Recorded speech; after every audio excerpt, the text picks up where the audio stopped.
అత్యుత్తమ ప్లేస్మెంట్స్ తో ఎంఎన్సీ కంపెనీలలో ఉద్యోగమే లక్ష్యమా? ఇంజనీరింగ్ చదవాలనే మీ పిల్లల కలని కేజీ రెడ్డి కాలేజ్ తో నిజం చేసుకోండి. నమస్తే, welcome to I dream talking point with కవిత.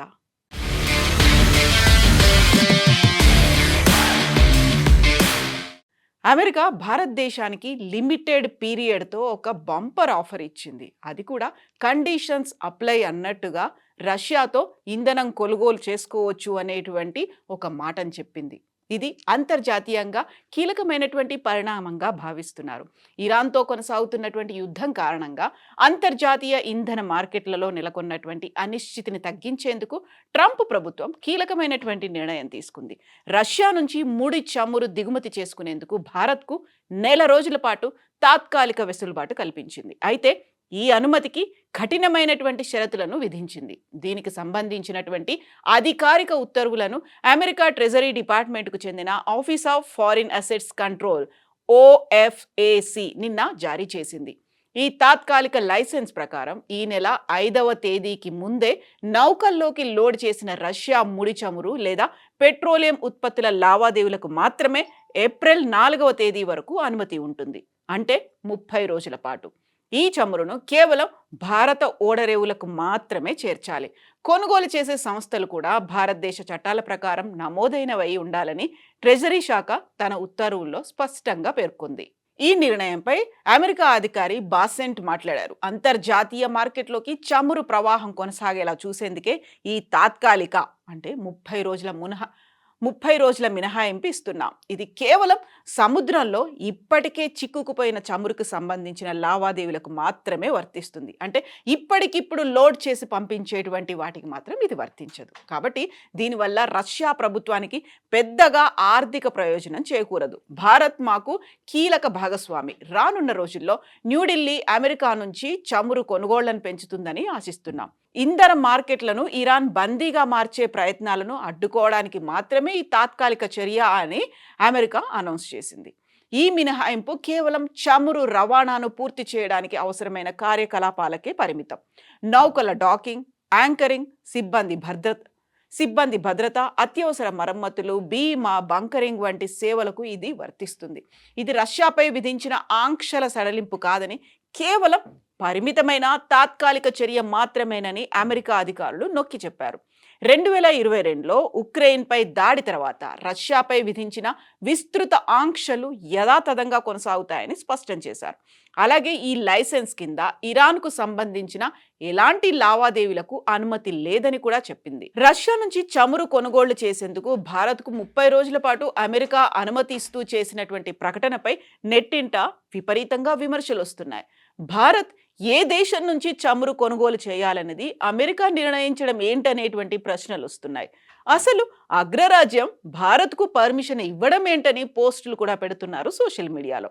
అయితే కేంద్ర విదేశాంగ శాఖ ఇటీవల ప్రకటనలో మాత్రం గతంలో మాదిరే రష్యా నుంచి చమురు కొనుగోళ్లు ఉంటాయని స్పష్టీకరించింది. భారత్ అంతర్గత వ్యవహారాల్లో అమెరికా జోక్యం ఎక్కువైందా అనేటువంటి అనుమానాలు ఇప్పుడు విపరీతంగా వ్యక్తమవుతున్నాయి. మనం ఏ దేశంతో చమురు కొనాలో, ఏ దేశంతో కొనకూడదో అమెరికా డిసైడ్ చేయడం ఏంటనేది ఇప్పుడు ప్రశ్నార్థకంగా మారింది. రష్యా మనకి చిరకాల స్నేహం ఉంటే మధ్యలో దూరినటువంటి అమెరికా నానా ఇబ్బందులు పడుతోంది, నాటకాలు ఆడుతోంది అనేటువంటి విమర్శలు కూడా వినిపిస్తున్నాయి. ఇటీవల అమెరికాతో భారత్ ట్రేడ్ డీల్ కొంతవరకు కుదుర్చుకుంది. అందులో భాగంగా రష్యా నుంచి కొనుగోళ్లు ఆపేస్తామని భారత్ హామీ ఇచ్చిందని ట్రంప్ అన్నారు. అయితే ఇండియా మాత్రం అలాంటి ప్రకటన చెయ్యలేదు, కానీ క్రమంగా కొనుగోళ్లను మాత్రం తగ్గించింది. నిజానికి రష్యా నుంచి చాలా తక్కువ ధరకే భారతదేశం చమురు కొంటూ వస్తోంది. ఆ ఛాన్స్ ఇప్పుడు మిస్ అయింది. ఇక ప్రస్తుతం గల్ఫ్ వార్ కారణంగా మళ్ళీ రష్యా నుంచి చమురు కొనుక్కునే అవకాశం వచ్చింది.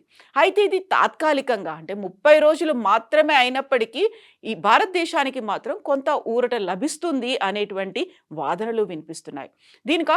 దీనిపై అమెరికా ట్రెజరీ విభాగం మార్చ్ 5న కీలకమైనటువంటి ప్రకటన చేసింది. నెల రోజుల పాటు రష్యా నుంచి చమురు కొనుక్కోవచ్చని చెప్పింది. అంటే ఈ యుద్ధం మరో నెల పాటు కొనసాగుతుందా అనేటువంటి ఒక అంచనాలు అమెరికా చేస్తోందా అనేటువంటి అనుమానాలు ఇప్పుడు తెరపైకి వస్తున్నాయి. యాక్చువల్గా డొనాల్డ్ ట్రంప్ ఈ యుద్ధం 3 నుంచి 4 వారాల పాటు కంటిన్యూ అయ్యే అవకాశాలు ఉన్నాయి అని చెప్తుంటే, అమెరికాకు రక్షణ శాఖ మంత్రి మాత్రం సెప్టెంబర్ వరకు ఈ యుద్ధం కొనసాగుతుంది అనేటువంటి మాటల్ని చెప్పారు. భారత్ రష్యా నుంచి ముడి చమురు కొనేందుకు అమెరికా తాత్కాలికంగా అనుమతి ఇచ్చింది అంటే గల్ఫ్ యుద్ధం ఇప్పట్లో ముగిసేలా లేదా అనేటువంటి మాటలు వినిపిస్తున్నాయి.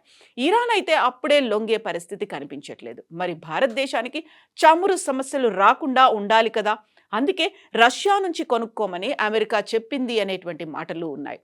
ఇదే రష్యా నుంచి కొనుగోళ్లు ఆపేయాలని గతేడాది అమెరికా చాలాసార్లు భారతదేశం మీద ఒత్తిడి తెచ్చింది. రష్యా దగ్గర భారత్ చమురుని కొంటే ఆ డబ్బుతో రష్యా ఉక్రెయిన్పై యుద్ధం చేస్తోందని మెలికపెట్టింది. అంటే ఇండైరెక్ట్గా భారతదేశం ఉక్రెయిన్ మీద యుద్ధాన్ని ప్రోత్సహిస్తోంది అనేటువంటి వాదన కూడా వినిపించింది. భారత్పై 25% అదనపు టారిఫ్ కూడా వేశారు ట్రంప్.